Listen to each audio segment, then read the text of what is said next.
Hey folks, Chris here. I want to talk quickly about a new camera that I just got that I'm going to begin recording my vlogging on and outdoor exploration.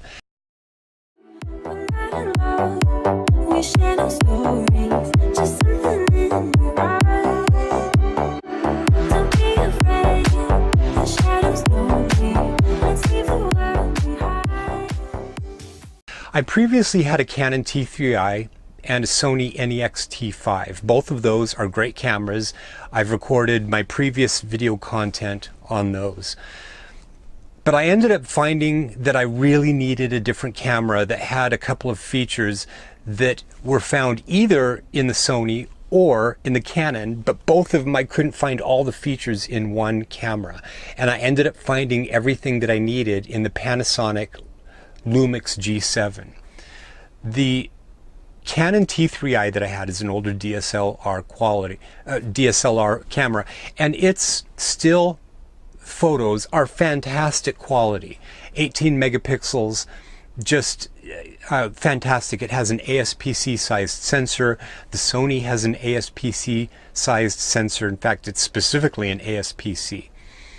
The Sony is a slightly lower megapixel rating at 16.1, but they're pretty comparable.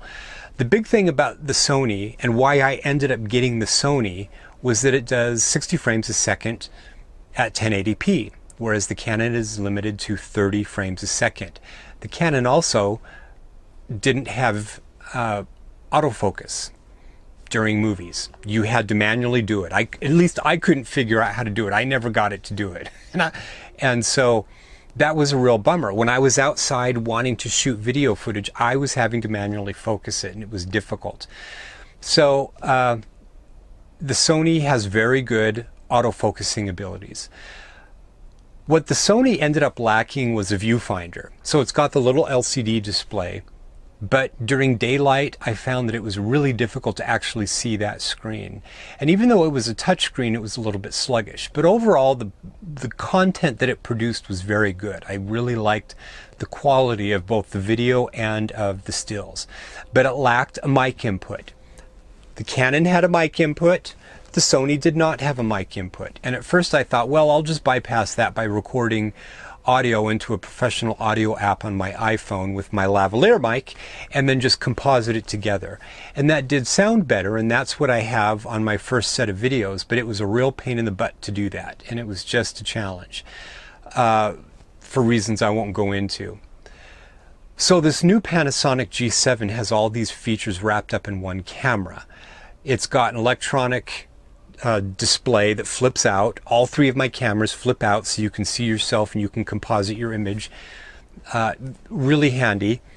It has a mic input for the 3.5mm jack in addition to a hot shoe. So if I wanted to get a specific directional mic, I'll be able to do that also.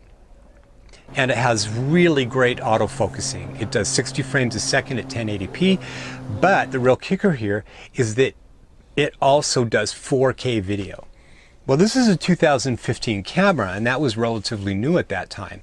And it's 30 frames a second at 4K, and so I was really psyched about that, because even though practically shooting in 4K, you can upload 4K video to YouTube, YouTube will recognize it.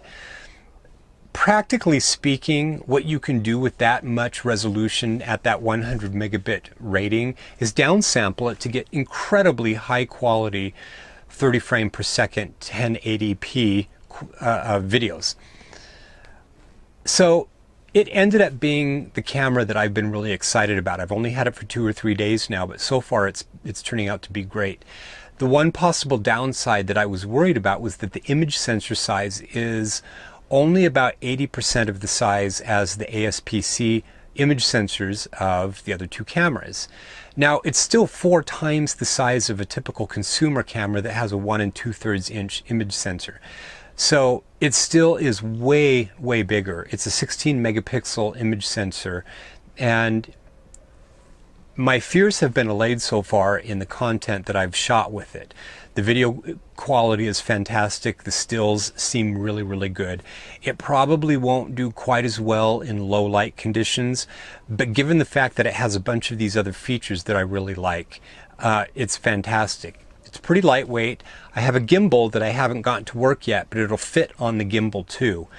So anyway, the video footage that I shot of a local region, including some up at the Sundance Resort, will follow this, and I hope you can take anything away from this. If you're searching for a camera like I have, this has turned out to be a pretty good camera so far.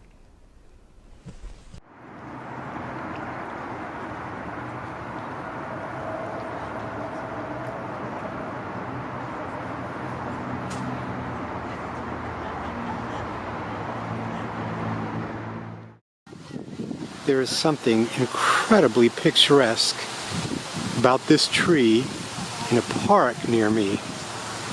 It's just absolutely gorgeous.